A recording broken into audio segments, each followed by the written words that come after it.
estos expertos, estos académicos, estos exmiembros de fuerzas policiales o miembros incluso todavía en el presente de fuerzas policiales de nuestra América Latina. En esta oportunidad vamos a tener de un país que ha tenido grandes situaciones y retos de seguridad la presencia del señor Miguel Garza Flores. Es el director del Instituto de la Seguridad y la Democracia de su país. Es un ciudadano del Distrito Federal que tiene ya de por sí misma una historia interesante en el enfrentamiento de los retos por ser la zona metropolitana más poblada de todo el hemisferio occidental, con excepción de los Estados Unidos, y sin dudas es evidente que de México se puede aprender muchísimo. Bienvenido al Gobierno de la Mañana, también a la República Dominicana, señor Garza Flores. Muchas gracias, gracias por la invitación y a la orden, ¿eh? Vamos a arrancar, Susana, con... Señor Garza, usted del Instituto para la Seguridad y la Democracia. Democracia parece ser como un contrasentido. La policía en nuestro país no es tan ciudadana. Tiene una operatividad muy militar. Hay una línea de mando, empezando por ahí, que a veces llega hasta el servilismo, ¿verdad? Pero bueno, en principio es esa. ¿Usted cree que es posible pasar a un pensamiento democrático de los cuerpos policiales en países como este, donde la autoridad se ejerce desde otras figuras de fuerza? ¿Usted cree? Claro, no, es complicado. De hecho, por eso el término seguridad ciudadana, ahí yo mañana voy a hablar un poco de eso, pero el término seguridad ciudadana surge por una necesidad que usted lo dijo muy bien, de orientar el modelo de seguridad, las instituciones de seguridad y justicia, no solo la policía, pero también la policía, orientarlas hacia la comunidad. Incluso en Estados Unidos así le llaman Community Oriented Policing, o sea, una necesidad grande, porque de veras lo describe muy bien, la lealtad de un mando policial se la demostraba, pero al gobernante en turno. En el caso de México, pues a los alcaldes y presidentes municipales, a los gobernadores de cada uno de los 32 estados y al presidente de la República. Entonces hay que romper, eso no es nada fácil, la verdad que lleva años. Primero desmilitarizar el estilo policial, porque mientras eso no ocurra, pues la lealtad se sigue entendiendo como a mi jefe, al señor, porque es mi jefe, y voy a proteger al señor y a su familia y el régimen de gobierno. Y por eso se llamaba seguridad pública y ahora seguridad ciudadana. Entonces, incluso en la palabra, pues se pretende caminar hacia allá. Creo que sí se puede. Yo mañana de manera breve, pero voy a comentar los componentes de un modelo de seguridad ciudadana. Y uno de ellos es la reforma policial democrática. Es decir, sí se puede hacer en la policía controles democráticos. Sin embargo, Miguel Garza, bienvenido, y puedo decirlo, querido hermano mexicano, Gracias. puesto que me unen lazos de afecto, de admiración y respeto con México. México, como hablaba José Luis, un país de más de 130 millones de habitantes, en donde tienes un índice aproximado pues de 29 crímenes por cada 100.000 habitantes, donde el 64% de la población de 18 años, 70.5% de la población femenina y 57.2% de la masculina establece que es inseguro vivir en la ciudad. ¿Cómo puede compaginar todo el criterio de políticas públicas para revertir esta situación real o perceptual en el marco de una vida de libertades democráticas? Claro, claro, Khalil. Fíjate que justamente, pues yo ya llevo viniendo acá a Dominicana como 2-3 años, que nos tocó acompañar algunas mesas de seguridad local de acá. Y una de las cosas que yo decía en las mesas es, y es un tema bien interesante, si la policía tendría o no que trabajar para bajar la percepción de inseguridad. O, por ejemplo, como nos está pasando en la Ciudad de México en este momento. Sí. En Ciudad de México, en los últimos 3 años, el homicidio presenta una reducción del 60%. ¿Cómo? Entonces están así como, pues es el mejor secretario de seguridad, el jefe de la policía de la ciudad, es un resultado histórico, pero la percepción no ha cambiado. No ha cambiado. La gente sigue sintiendo miedo y el nivel de confianza en la policía no se ha modificado.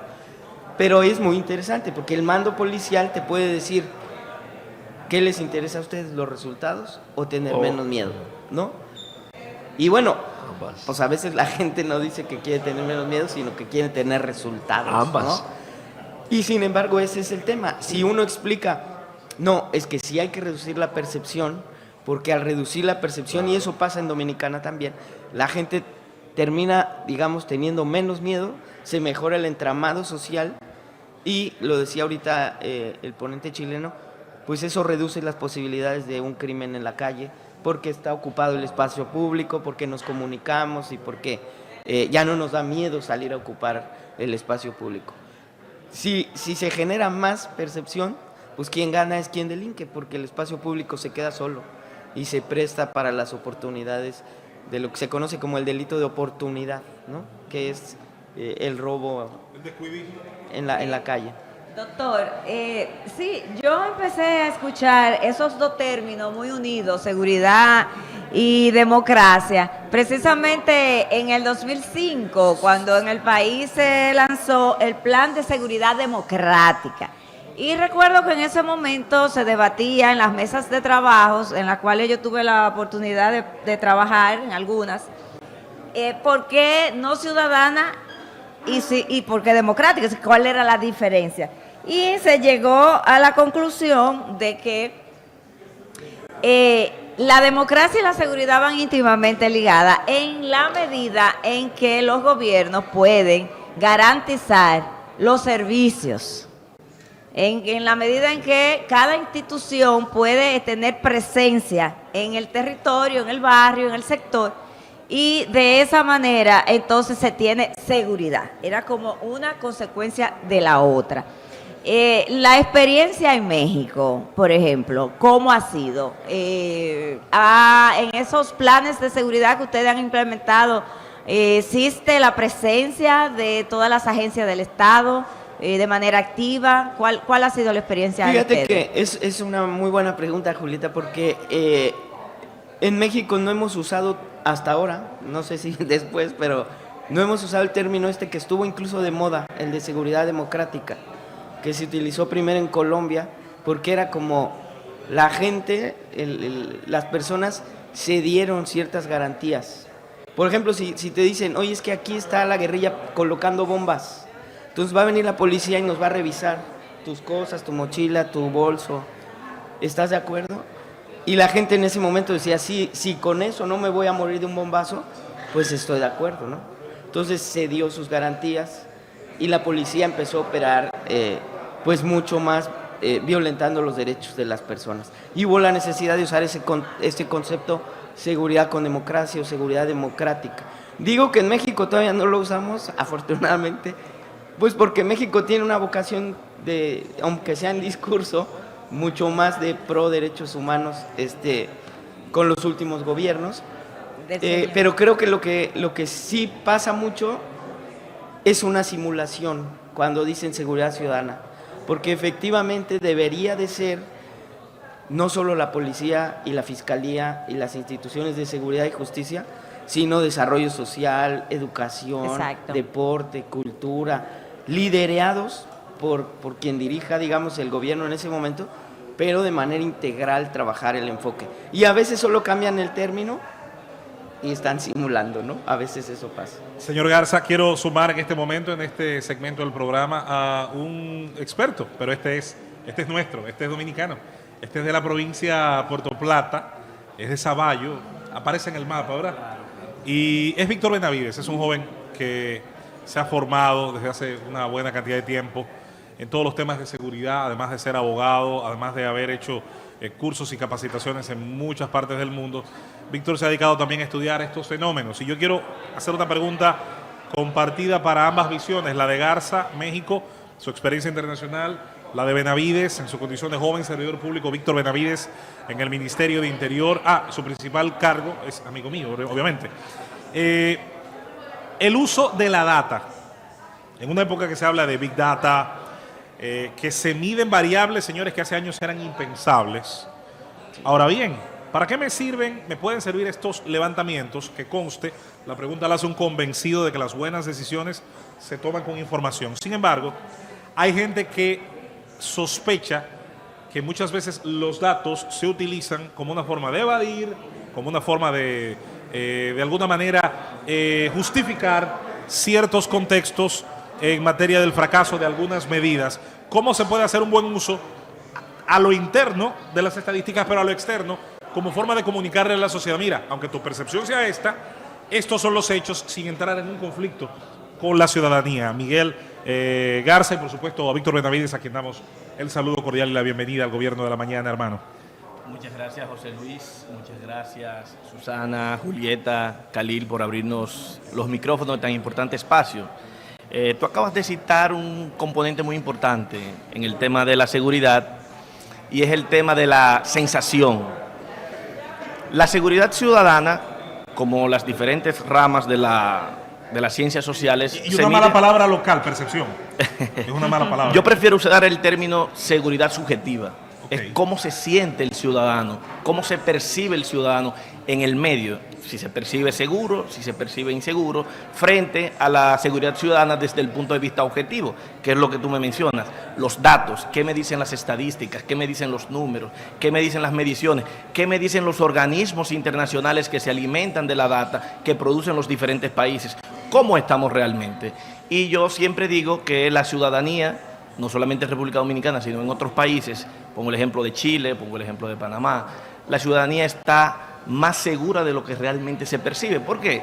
Estamos en el momento más pacífico de la humanidad y es un concepto que José Luis siempre resalta en sus comentarios y lo decía el presidente de Argentina recientemente en una cumbre que tuvimos la oportunidad de participar. La última guerra que tuvieron los países de América Latina fueron sus guerras de independencia. Actualmente tenemos situaciones de seguridad interior. ¿Y qué ha pasado? En la era de la posverdad, las estadísticas se han utilizado para distorsionar la realidad. Es decir, cualquier persona, cualquier actor interesado, independientemente político, empresarial, comercial, internacional, ha utilizado las estadísticas en forma de decir medias verdades. ¿Y qué provoca esto? Que en un determinado momento tanto se repite una verdad y con el alcance que han tenido los medios de redes sociales, tú tienes un homicidio que ha sido cruento, que ha sido violento y es reproducido con 10 titulares diferentes, siendo la misma actuación y entonces la ciudadanía tiene la sensación de que han acontecido 10 hechos totalmente diferentes. ¿Y qué hace eso? Aumenta esa sensación y el ciudadano se siente inseguro.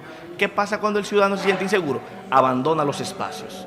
Cuando se abandonan los espacios, los parques, las plazas públicas, es tomado por desaprensivos que tienden a romper el orden previamente establecido y las conductas socialmente establecidas para cometer hechos delictivos. Señor Garza, en ese orden. Yo considero también, es que hace rato que decías, José Luis, bien importante, otro término que usa la policía cuando, o los gobiernos locales sobre todo, cuando están migrando a un modelo de seguridad ciudadana, usan el término basada en información también, Ajá. ¿no? O guiada en información. Si uno se mete a la página de la Policía de Los Ángeles, lo primero que aparece dice Community Oriented y luego abajo dice Data Driven, o sea, manejada por información. Y la verdad, yo hablo mucho con policías casi todos los días de mi vida y es muy, muy frustrante ver que ellos te dicen, en esta institución no se toman las decisiones con información, se toman con un interés político, se toman con un... o sea, con otras formas, ¿no? Eso es un insulto porque a... tiene más dinero la gente, tiene más patrullas, porque tiene acceso, en fin, ¿no? Es bien importante que eso se rompa ese paradigma. Qué bien. Cerramos esta parte, Víctor, solamente haciendo una alusión breve a la calidad que hemos visto hoy de estos invitados internacionales. Lo decía Susana hace un ratito.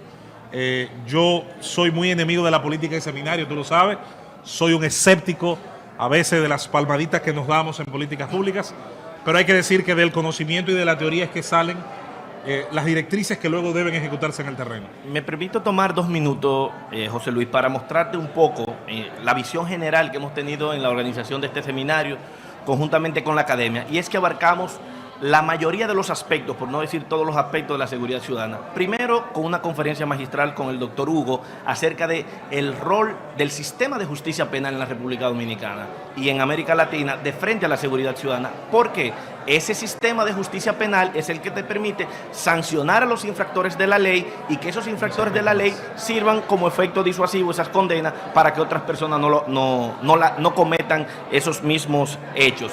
Y nos presenta datos importantes el profesor Hugo con relación a la cantidad de personas que son condenados o que son sancionados por la tasa de homicidio o por la cantidad de homicidios que se cometen en el mundo. América Latina tiene 35 condenados por cada 100 homicidios, es decir, un 30% solamente de las personas que cometen homicidios son condenados con condenas definitivas e irrevocablemente irrevocables. Y entonces, ¿qué permite esto? Que no cumpla su efecto disuasivo, su rol disuasivo. Después tenemos un panel que abarca el tema de la influencia de las drogas, las armas de fuego y el narcotráfico en la seguridad ciudadana, que son componentes prácticamente incontrolables porque son crímenes transnacionales en ese sentido.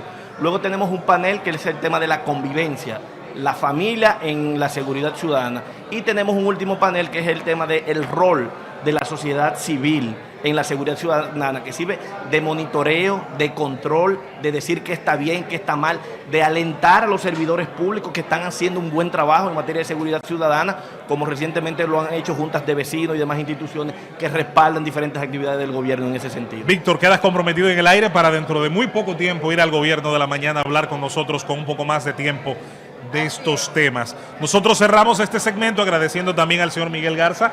Y cuando retornemos ya en la recta final, cerramos este programa especial del Seminario Internacional Seguridad Ciudadana y Convivencia Post-COVID en América Latina. Llévatelo, Cundo.